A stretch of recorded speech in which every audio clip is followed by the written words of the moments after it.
Hey y'all, it's Coffee Munster and welcome to this week's West Reads. I have only 4 to share today and I am trying something new. We're getting a little more serious now on Air Pirates Radio channel and we are using StreamYard to pre-record shows so they come out in better quality. So here's the 4 books in question, and if you saw the little clip on Instagram on our Air Pirates, also our Come Book Fiend Club West channel, then thank you so much for the support, and I hope you're subscribed to all the things where you can find me and the air crew posting, because we are posting all kinds of fire every day. So first book is Witch Blood. This is Vault issue number 7. Get a little look at that. I really like this cover in particular. Now, the reason I chose issue number 7 and not issue number 1 like I normally do is because this one has a cool little beginner tip where it basically tells you to use the Led Zeppelin's Stairway to Heaven single while you are reading, to play that in the background. But I am a sucker for those kinds of little like Easter eggs, I guess is what you maybe call them. And then, of course, A Girl with Teal Hair. And that has all of this in it. So the Hex Hunters, the sexy Hex Hunters, start out in the show kind of, showing us a little prelude to what is going to happen between the vampire family on the rise. There's endless blood and, just all that gore. But I really like that they add in a lot of cool culture as well. There's them at concerts having a good time. And then my favorite part is when they stop off before they go to battle to grab coffee. One of the badass Hex Hunters is like, I need me some coffee. There she is on the bottom. And the guy shocked the bartender because he's like, nobody asked for coffee anymore. And she's just like, but I need coffee. That's her down there. And I mean, hello, Coffee Munster. So I just thought that was really cool. But they use blood, of course, in the coffee. And she's vibing with it. So there's that. Which is to be crazy. Though. But I like the art. I just think it's really cool. It's not super bloody, but it's definitely not for young readers, but not necessarily mature either. But it's edgy. And that was the girl with the teal hair. Let's see if I can get a little shot of her. So definitely check this out. It's really quirky and fun. I do like it. It's not super, horrific. Like I said, it's pretty mild, but it's not for young readers. Witch Blood. And that's Ermin Sturl. Don't quote me. My favorite this week, and I could safely say one of my favorites this year. I know I said that about Hello Darkness, and that's still true, but this one I might like more than Hello Darkness even. And that's just because this is an actual storyline. It's actually a thick read as well. She's a thick boy. That's actually better for you to see how thick. So, and it's definitely a bargain read. It's very inexpensive. But this is by Sam Keith. So he worked on this, and Sam Keith did Batmax. So I love Sam Keith. So when I saw this, I had to grab it. And I did get an additional one. So that's going to go out to one of my fellow air crew members, because I think this is also a vibe that they would really appreciate. But I feel like it's just very like sketchbook vibe as far as the arts and the graphic.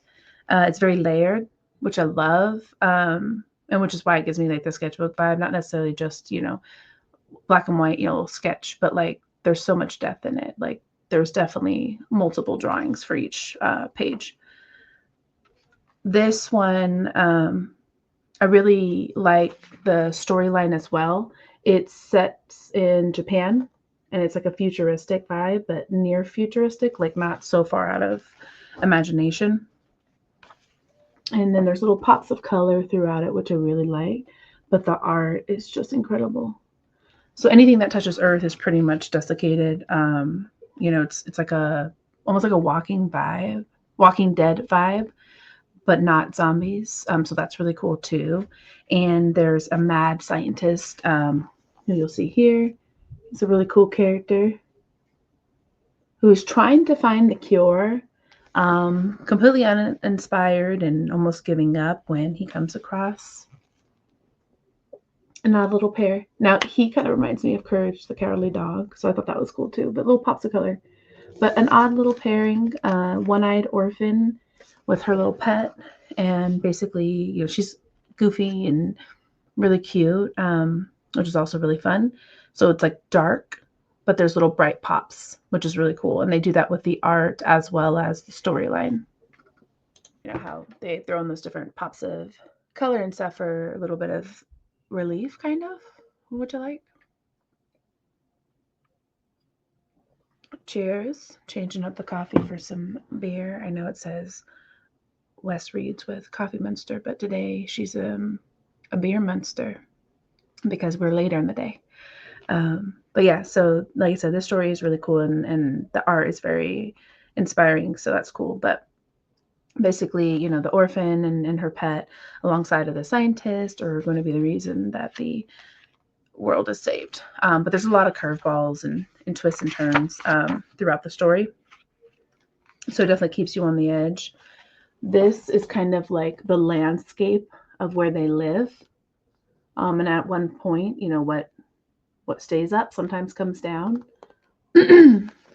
I, of all people, very much know that to be true, unfortunately. So there are little, like I said, twists and turns. I don't want to give it away too much because I do hope some of you guys read this. This is, like I said, very, very good read. A lot of little twists and turns throughout the storyline that kind of makes you feel like, there's not going to be a happy ever after. But the ending is good. I do really enjoy the read when the ending is good but not predictable.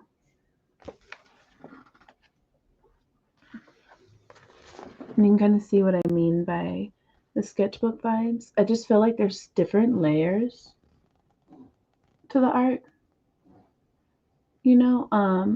and it reminds me because I used to really be into art and draw a lot, and there'd be times where I would draw something and just be like, oh, I love this, and then go real hard on that aspect, but then start to draw other aspects and realize that like I just don't want them to be as detailed or as poppy as the other ones, and it kind of becomes like this little mesh posh of sketches, and it's not a vibe everybody likes. Sometimes it's too busy um, for people like that. That's very layered. I just really like when they do a good landscape, and the story has quite a few of them throughout. Not heavy on the words, so definitely good for those who don't like to read a lot. And they don't need to be. The story, like I said, is incredible, and the art, of course, is beautiful. But it's set in Japan, and so it's like you can't really make Japan ugly. And I like that main character guy. I just think he's kind of like quirky, but like in a serious way. And then our little buddy. Something about like that realistic, serious vibe, and then you pop in the little quirks that just really gets me, draws me in.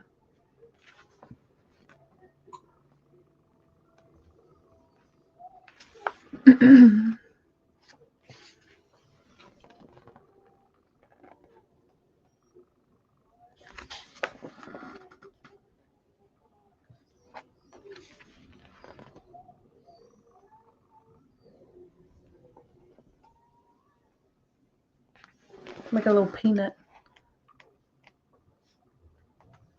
But yeah, and then we come to the end.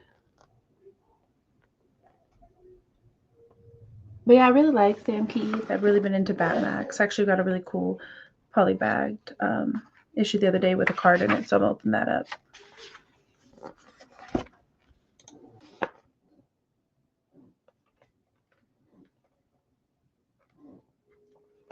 I like at the end when they do like the little gallery. Not all books obviously do that, but you can see like the early drawings sometimes of the characters. And I love that little guy. He's so cute. And that's it for that one. So The Hollows.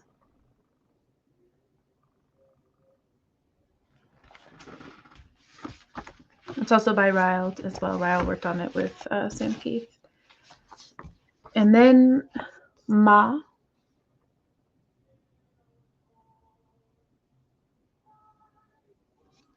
This one is beautiful. I have a lot of these issues, so I'm excited to actually continue this story. I'll be reading this one. I'll continue this one and maybe check in on it here and there on this West Reads. The extended version, I'll try to recap stories that I continue to read, because I know I say I read a lot of them, but I really do. I go back to them. It's just sometimes I circle around much later. This one I'm going to read.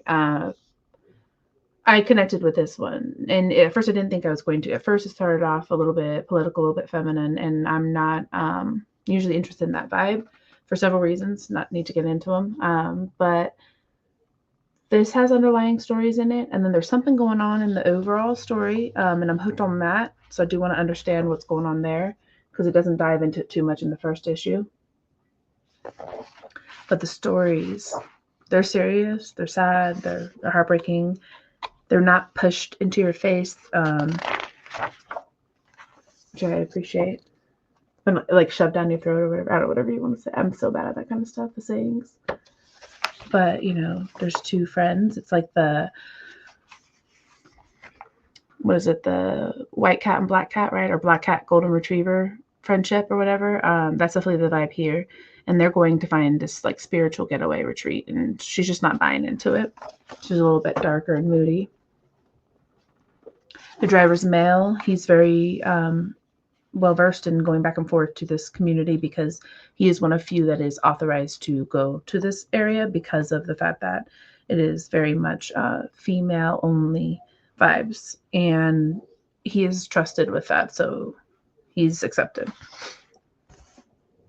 And of course, the leader is this woman I speak of, but no one meets her yet. She's the unspoken leader, so to say, who's there. Blonde, beautiful, very welcoming looking.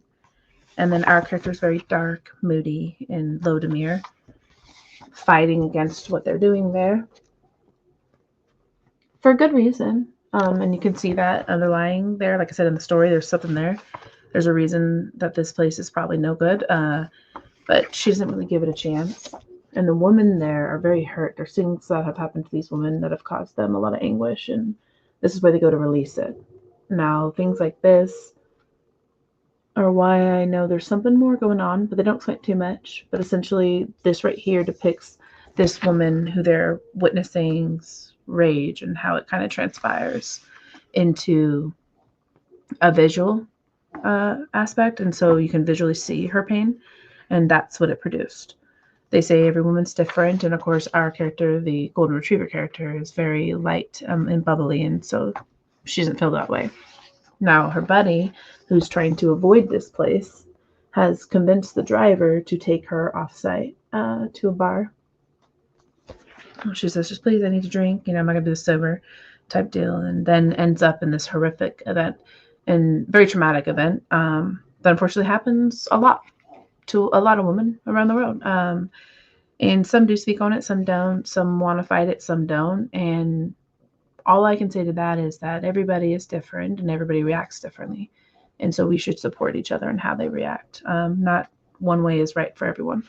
And so she decides that she wants to keep this silent, whereas everyone around her doesn't want her to. They want her to go somewhere with it. But you can just feel the pain in the story and the art. Even just through pages in a book, which is crazy. So I really enjoyed this read a lot, but it's definitely serious. And then, like I said, there is a story there, though, deep in there that's going to be really cool to kind of find out about. But there's some aftermath of the event. There is, a little bit of what ifs that do play out. And then towards the end, you left a little bit cryptic. And this is why, like I said, I want to continue the story. Just because there is some feelings about this place that they are in that have now transferred to one another, meaning our black cat is now feeling at peace in this place and just wants to be there because she wants to be with her friend, and that's where her friend wants to be, which she thought. Her friend now is curious what this place really is, and feels some type of way about it.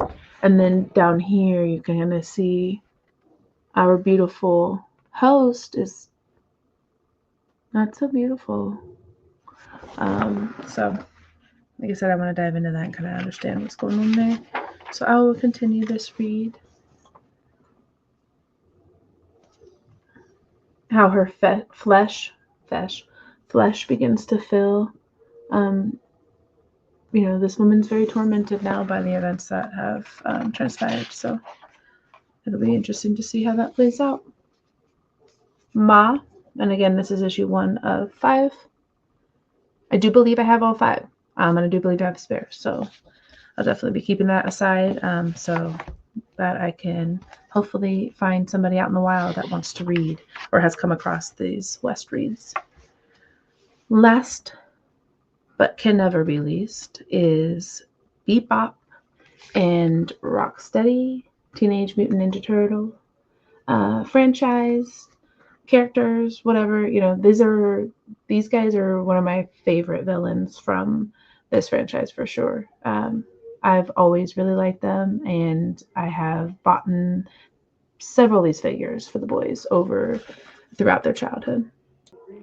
So this contains 5 issues within it, which is really cool. So like if you wanted to know more about certain characters, you could you could pick up the one-shot best ofs, meaning like this one, like I said, has 5 books within one, and it's just the best of Rocksteady and Bebop and Rocksteady. Anyways, it's my first day, and I'm a little bit special. So this one has TMNT Adventures number 25, which is the Archie, and that one is one of my favorites because I'm an Archie collector. So I do like that a lot. I think that's really cool. And then, of course, I love Eastman.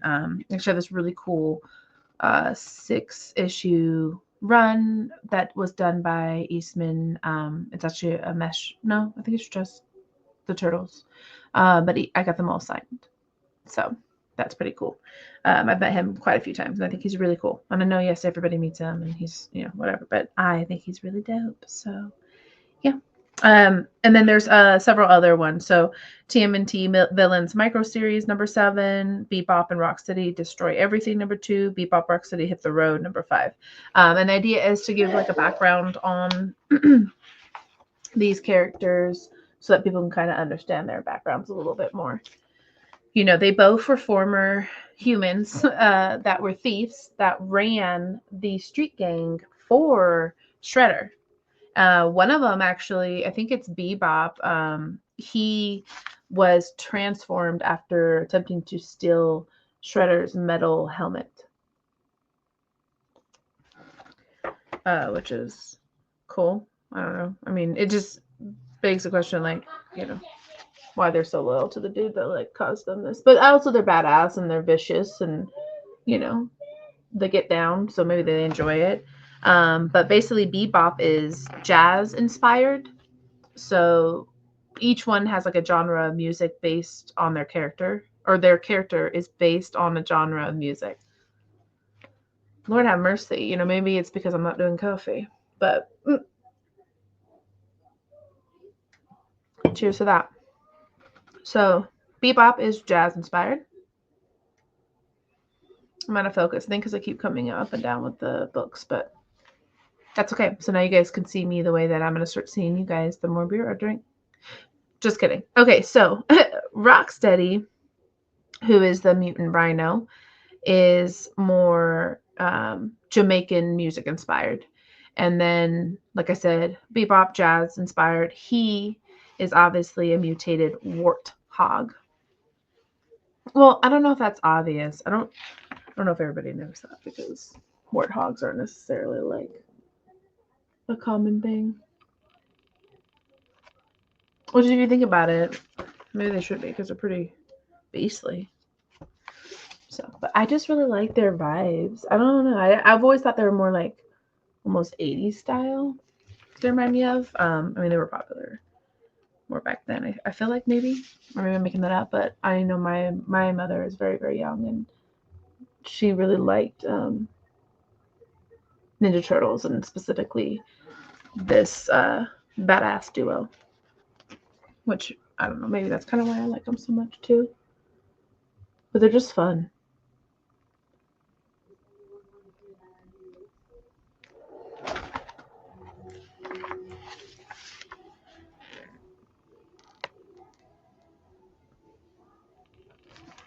And clearly this is a rated E for everyone. I mean, anyone can read this. This is actually, I'm going to give this to my kiddo.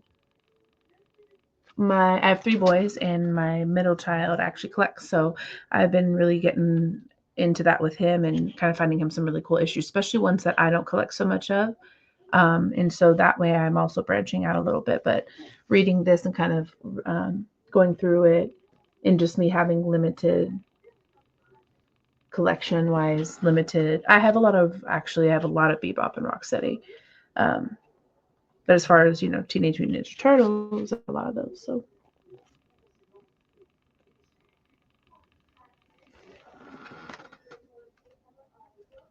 got this really cool April O'Neil book the other day, but otherwise you really just Bebop and Rocksteady. So maybe I'll keep it, but I'll definitely have him read it though. I think he would really enjoy it. I didn't get 2 of these. I wish I did. I ended up picking up 2 of the Jenica covers instead. This one's really cool right there. A little bit of Transformer vibe. A little bit of robot action.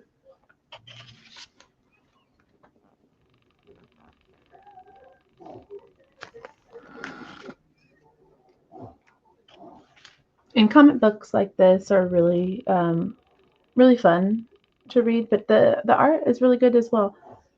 I can't sit here and say like, oh, I bought this book for the art though, because the art's what you're getting. Each book is a little bit different of a vibe, but essentially it's the same when it's kind of reflective of an animated series. It's usually generally drawn in the same format.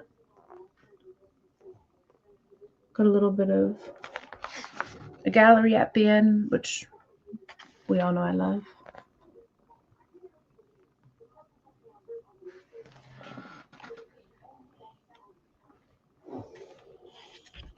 Yep. And that's it for that one.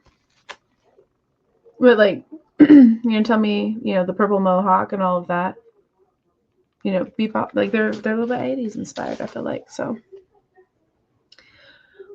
please drop a comment if you have read any of these books or plan to read any of these books, or rather if you've read any of the books from the West Reads previously, or just to be able to chat about stuff. Everybody has different perspectives when they read a book or an issue, unless it's straightforward. Like, you're either going to love them or hate them, but it's the same vibe, right?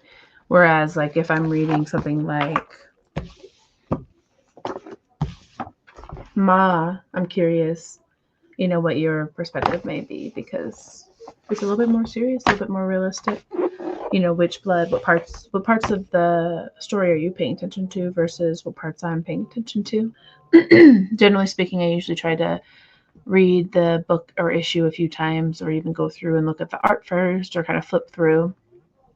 And then when I'm making the clips and stuff, I get to see more of it. So it's actually been really fun on this little bit of journey of the West Reads, which I guess is a little bit of a behind the scenes. So I have started to write out a little bit about, and it's terribly done, so I'm not even going to show the inside of it.